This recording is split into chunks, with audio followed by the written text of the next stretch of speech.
Yo, people, welcome back to my channel. Welcome back. Pause. Welcome back to my channel because it was carnage out there. So welcome back to football carnage. But you know what? Welcome back to our channels. Listen, Grizz decided to gate crash this post-match reaction, and this is probably the only time I'm going to smile. First of all, I want to say, you know what? Congratulations, the better team won. Yeah, no sour grapes from me today, apart from Dominic Szoboszlai shouts. But we'll leave that. We'll leave that for Yeah, another listen. time. The big six was a jungle. We're here to do some serious football analysis. We'll leave that for another time. But like today, for me, I felt Liverpool were more than worthy of their result, and I actually felt the result actually flatters us. Scoreline. The scoreline, sorry, flatters us 6-3. I know people say, oh, yeah, look at Spurs trying to fight back, but let's be serious. Yeah. We're 5-1 down. You started taking off players. Of course, naturally, you're going to sort of take your foot off the gas a little bit. And even in that period, you still had opportunities to go at our team. I want to talk about my outbursts on the show because everyone looks at the Ange thing and they're obviously going to talk about the Madison thing, but in fact, even before I start talking about the analysis, I want to shout out every single Spurs fan today who went to the protest. Yeah, we had a protest today, leave Okay. out protest. I want to shout out every single Spurs fan who went there. I unfortunately couldn't go because we're doing the mob. I'll be there on the 29th. I'm hoping they're still running the protest that they plan on the 29th. I'll be there because a result of enabling this ownership, this hierarchy, is what you see manifested on the football pitch today. You see us having to bring on an 18-year-old to try and chase the game of football. You see us having to play an 18-year-old at left centre back. You see us having to use right backs at left backs. I don't want to hear it anymore. Enough is enough. They have to go. They absolutely have to go. From the Liverpool point of view, and people, welcome to Football Carnage. Smash the like button and subscribe if you haven't already. Look, before the game, we were talking about sort of the situation Spurs find themselves in and the pressure that was on Liverpool. And look, there was a certain amount of pressure because there was a 9-point gap only a couple of weeks ago, and suddenly that potentially was down to Chelsea could have gone top if they had won at Everton. So there, the pressure was there. Arsenal, obviously, with a similar game yesterday where it was mad and it ended up 5-1.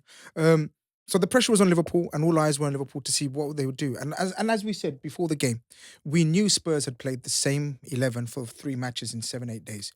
The squad was absolutely stretched, and I thought Slot's selection would have meant more control in the opening 20 minutes, and then try to get that first goal. Because I knew if we get the first goal, the only way you was going to hold on was if you get the first goal and the crowd really rallies behind you and you really get some adrenaline going, because there was no way your players had the physical capability to outrun, outpress, and even outplay Liverpool for the whole 90 minutes. Mhm. And I guess that's pretty much how it turned out, right? From the start, pretty much. Yeah, so we knew we were up against it, Mm. not just from a quality perspective, but even just The from energy. energy perspective as well. Like, not only are you playing a team that has more quality than you to punish you, you have a team who are more Fresh. who are fresher. We Who've got rested all our team in the rested Carabao Cup. exactly You didn't. You played a exactly. very difficult game against Man United that went down to the last minute. Exactly, and not only is it freshness in terms of the players that you're competing against in the starting 11, but you've also got fresh players off the bench to come on to change the game if it went ropey, right? But I have sympathy for Ange Postecoglou in that respect, and I have sympathy for some of our players in that respect. That No options. you're playing a lot of football, so there's you don't really have that much option. But I still have to be critical because I've seen that type of performance from Tottenham, even when everyone's been fit. I've seen the midfield gaping. I've seen the lack of protection for our defense. I've seen the overcommitting of players to try and chase a goal, not prioritizing how it's going to actually leave us defensively, what that's going to do for our shape. And I don't just put it all on the manager today. Dragusin, who you've spoken about, and you've warned me about his deficiencies defensively. I've always said to you, Dragusin, he defends decently. But today, what I saw, Yeah, but it's hard in this situation. I mean, I am a critic of Drexel when you sign it, but today's probably harsh to pick out the weakest part of your pitch. But this The is protection's not there. I understand, and I'm just trying to just look at it across the board because Mm. I do think there are certain players today that really let themselves down. But ultimately, even when players are playing well, even when we have 80% of our squad, 100% of our squad, 50% of our squad. What really concerns me is with Ange Postecoglou, there's this consistent attitude to play a way that you feel is best possible to get the result instead of the way that suits the squad or players that you have Yeah. at your disposal or suits the opposition that you're playing to try and get Tottenham the best possible outcome. I look at the fact that he played Pedro Porro again, Pedro Porro who's been flogged. Destiny complained about fatigue, right? We rested him midweek. You could have started Destiny today. You played Jed Spence at right back. That's a much better matchup against Luis Diaz than Porro. We saw Porro getting rantangled against Luis Diaz today. In the midfield, there's no such thing as compactness. And what is weird to me is today we weren't even pressing that high in the first half. We weren't leaving just on number 6 by itself. We had Saab playing next to Basuma, but yet it's just like there's just this innate need for us to have so many spaces in between our players. And it makes it so easy for teams like Liverpool to just cut us through. How many times is Trent slicing through us? How many times is Diaz slicing through us? McAllister slicing through us? One pass and you're splitting our team open. It's not good enough, man. From our point of view, it pretty much went to exact plan. Me and you spoke, and you didn't watch the mob. You missed out on an absolute classic. I suggested that McAllister was going to start off in a deeper role, and lo and behold, he did. So we gained that control, exerted that control. I thought we were impatient in the first 15, 20 minutes. We were trying to hit the early pass way too much. And I was like, just be a bit more patient and we will absolutely walk through you at times, because I knew the energy levels will sap. And that's exactly what happened. Trent was a bit wasteful in the opening 15, 20 minutes, and then he suddenly starts finding his range. And if you're going to give someone of the caliber of Trent Alexander-Arnold the space without the pressure, like you said, and then the runners like Gakpo, Diaz, and Salah, all road runners, you're going to be in trouble. And look, McAllister started off as a double pivot with Gravenberch, who again was magnificent. Gravenberch, you have been a revelation. McAllister then started moving up and joining Szoboszlai in the high press. When we realised you couldn't play out, we pressed you even more, forced more errors from you. And I think a couple of our goals, we can't remember, were for unforced errors. Not all were from brilliant play from Liverpool. Yeah. You know, some were for the errors that we pressed. Yeah. Forced. So from a Liverpool point of view, I thought it was strategically absolutely perfect, apart from the final 5-10 minutes where I don't know how people perceived it and what they saw, but for me, it was lackadaisical and pressure was off. So I do think even if we didn't concede those goals today, you still would have found it. Even if we didn't concede those chances that led to Through goals, errors, yeah. you would have scored again because of how we were set up. But I do want to talk about the goals we conceded, because I mean, the first goal, I'm trying to remember the first goal. Trent cross. It was a fantastic cross. Like, I could complain about Diaz ghosting into the box without marking, because that's a continuous thing I see with Spurs. Players just ghost into our box unopposed, unchallenged, and they're able to connect with the ball and work our goalkeeper. But even if I wanted to be less critical, I could say, you know what, fine. That's a Trent fantastic cross. Like, okay, that's harsh. It's 1-0. Even though we weren't playing well and you were already creating openings before that. But the second goal, McAllister to just walked into our box unopposed, unchallenged. Basuma has no idea where he is. And then Szoboszlai wins the aerial duel. Fine. It's Szoboszlai. He's tall. He's 6 foot something, and he's actually quite good physically. But it's the second ball. And there's no one there to actually stop McAllister from heading the ball into that back in the net. And then our third goal, our centre-back, probably the most experienced definitely the most experienced out of the two, out of him and Archie Gray. And he's gone sprinting to chase a ball to try and win an aerial duel with Dominic Szoboszlai, leaving our defence completely exposed. Doesn't win the header. And then, of course, it's a 4v2. And we all know what happens there. Szoboszlai finds the right pass and Mo Salah. In fact, sorry, it's Salah finds the right pass to Szoboszlai and it's 3-1. And that's why I'm like, that's why I'm trying to look at everything in totality. So I've spoken about the ownership first. I've spoken about Ange, but I have to speak about some of these players, because there's things that you should not be doing in any game of football, let alone against a team right at the top of the league. So for me, it's very, very poor defending. But again, I have to bemoan the fact that the defenders, they get no protection from the way we play. Again, In from our midfield, they get no protection from the way we play. Our energy levels, they're not protected because of the way we play. again for the Liverpool fans on my channel, from our point of view, it was poetry in motion at times. The balance between our midfield, I'd say, was pretty perfect today in terms of the high octane energy pressing from Sabozalai, who we've been asking for output. He added output to the endeavours that he puts in every game anyway. McAllister, I thought, has been probably the least. Like, he's been underwhelming this season, but the last couple of games he's really gone up a level. And today I thought he was sublime. And Gravenberch is just fantastic so far. But I must mention Trent's defensive display as well. He started off a bit sketchy. There was a couple of balls in behind where Son doesn't use his pace, but uses positional sort of sense to get the better of him. But I thought Trent was very, very good defensively. Again, Robertson on the other side. Kulusevski got the better of him in the opening half an hour, but Robertson won a lot of duels after that. And obviously they score a couple of goals, but I thought Robertson on the whole. Joe Gomez and Virgil van Dijk, I know it's difficult to big them up when we've conceded 3 goals, but as I said, if they were focused and on it like they were until up to the 75th minute, that was a 5-1, 6-1 job. And I thought Virgil and Joe Gomez were brilliant. So throughout the team, we had heroes. As I said, the pressure was on us. We tick off another difficult fixture away. Regardless of what Spurs are, where Spurs are, when you play the Big Six away from home, you have to try to get wins or go unbeaten on the road, especially. And this makes up for me the draw that we had to Fulham. So the pressure was on us. Because we slipped up against Fulham, we had to go and get 3 points. And I was telling us before the game, it's a must win. And so from a Liverpool point of view, I absolutely understand the frustration from the Spurs.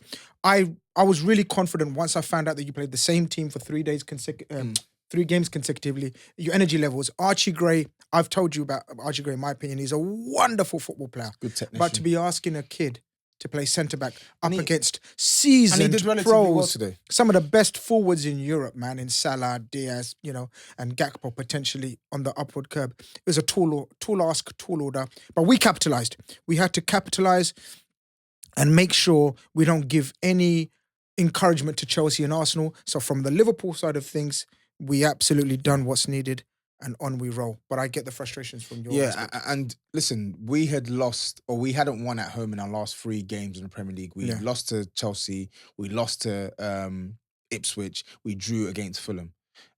I can understand and I can understand and sympathise with the injuries, but sorry, these results, they're not good. That's not good. And then when you're not getting the results and you're still playing the same way, you don't even want to make enough tweaks or variation to the way you want to play to at least give the team a better foothold in a game of football. I'm sorry, conceding 6 goals to Liverpool today. Nobody can tell me, oh my God, just look at the injuries. Sorry, because I've seen this team give up chance after chance after chance after chance with better players. And it concerns me that we have a manager who I don't want to call him careless, but we have a manager who's so lackadaisical. Naive? Not even naivety, but he's just so, it's like he's unbothered about the fact that the team are conceding chances. So there's this stat going around that, Spurs have only been beaten by 1 goal by only 1 team this season, and that's Liverpool. But then I look at Bournemouth, they should have destroyed us. They created like a 3.66 XG. We should have conceded about 3 or 4 goals. Wow. We should have lost by more to Crystal Palace. Crystal Palace, they've only won 1 game all season. And they beat us at home. That was horrible. That was horrible. Zip. And that was with our fully fit. Van der Ven played. Romero played. We had players available. I look at games like Chelsea. The game ended 4-3. Similar circumstance to here, even though obviously you have more quality than Chelsea, right? But the game ended in similar circumstance to Chelsea, where you're so clear that you started taking players off, and naturally you've dropped off, you've retreated, and then that gives us a bit more life to make the scoreline look a little bit sexier. But they should have probably hit us for at least a 2 or 3 goal margin. Well, today we were talking about double figures. So yeah, Liverpool, we looked at the stats insane. Like, look at the stats. So the stats are scary. The stats are scary. 24 attempts. Liverpool had a XG of 4.6. They had 9 big chances created. Is that the highest? Can someone in the comments, in his channel and my channel, can you leave in the comments if that's the highest ever XG? Nah, it's not, because Chelsea had a higher one against Southampton this season, like 5 point something. But the point is this: like, you've not even made it difficult for Liverpool today. Like you're only focused on how we can score goals. I don't Great. think, yeah, but I honest to God, and this is not after the Lord Mayor's show, I didn't think how you'd be able to sustain it for Yeah, the long but period. Grizz, it's not But about. there was no patch, you're right. But this is the problem. There was no way There was no Spurs were patch, going to yeah. win the game. But at least make it harder for Liverpool. On another day, we've lost 6, and I'm here saying the scoreline flatters us. Yeah, Do you know it's how crazy. scary that is? That's very scary. And from our aspect, we haven't always put our chances away. I've been saying to close friends and circles, we will thrash someone very soon. But I was waiting for that. You know, we keep scoring 1, 2 goals and control. But I knew this would be a crazy head loss of a game. I knew it's going to be a gunslinging match. And the reason for that, and I know you don't like it at the moment, but the reason for that is your coach. I knew he's not going to change. Yeah, I knew that. There you go then. It was like, you can't go toe-to-toe with everybody. Check this out. So Liverpool fans will know, Arne Slot in his press conference gave so much toffee to Ange. He was talking about, the brand of football he's playing. I love it. People need to put respect on Ange's name. He's got an identity. He should stick to his identity. I was like, you're reeling him in because you knew he's going to play that way. And then boom. Look, from a Liverpool point of view, it was a job done. It was demolition job done. Confidence must be sky high now. And look, people are trying to bait me out and saying, is that the title over? Come on, kids, grow up. It's December. It's not even Christmas yet. Okay, it's on the verge of Christmas. And we know the season is long. We've seen from Arsenal, we've seen from Man City what a couple of injuries can do, a couple of suspensions can do. But right now, we for sure are in a very, very strong position. And I just want to end on this as well, right? Because we were linked with Onslaught. We interviewed Onslaught. I think he rejected us, right? We ended up getting Ange Postecoglou. And I've always said this. I like Ange as a person. I like his personality. I like it when the football's good. But I don't believe that this guy's going to take us forward. I really don't. I don't believe that if we gave this guy all the tools possible, he will be the manager to make the difference when it's a game of fine margins and you really need your coaching to come to the forefront. That's why I'm honestly disillusioned with him as our coach. And the only saving grace for me with Ange Postecoglou as our manager right now is the sheer fact that there's no one else that we can get potentially to come in at this point in time. That's not to say don't try. We absolutely need to try because I think it's after the Chelsea game and today just reinforces it. Injuries, no injuries, players available, good team, poor team. You're just a manager who's just as stubborn as the managers that we've had in the past. The managers that would put their own way of playing above the team's ability to get a result in any given game of football. And for me, that's a dangerous precedent that's a dangerous mentality to have because it's what got Antonio Conte sacked, right? And it's something that we didn't want to see, and now we're seeing it. But we're seeing it in a manager who plays football at the other end of the scale. Fair. Onslaught, when you lot were down to 10 men against Fulham, we saw him change various things to try and get the game of football. Did it stop you lot from attacking? No. Did it stop you lot from defending the way you want to play? Did it stop you from keeping the ball you want to play? Like, when we say changes, it doesn't mean abandon your philosophy. It means make tweaks in your philosophy that can give the team a better foothold. It's actually, you mentioned Arne Slot in terms of the sort of the changes and everything. I think Arne Slot has been a breath of fresh air. He hasn't stuck to one way of playing. Liverpool have played many ways differently this season, many games differently this season. We've been gung-ho like today. We've been structured. We've been strong defensively. We've done quite a few variations. And you know what? Kudos to Arne Slot. I know he was highly thought of. I know you actually rated him because when you was linked with him, I did my research. I'm calm with him. Yeah, you've done your research on him. So, look, I'm absolutely over the moon, chuffed to bits. I was actually calm today. And this is what the manager has done from a Liverpool point of view. Obviously, Toby's raging from a Spurs point of view. But listen, this has been a post-match reaction for Football Carnage. And tap in, Tobes. People, smash the like button. Make sure you subscribe to both our channels. We're out. Peace.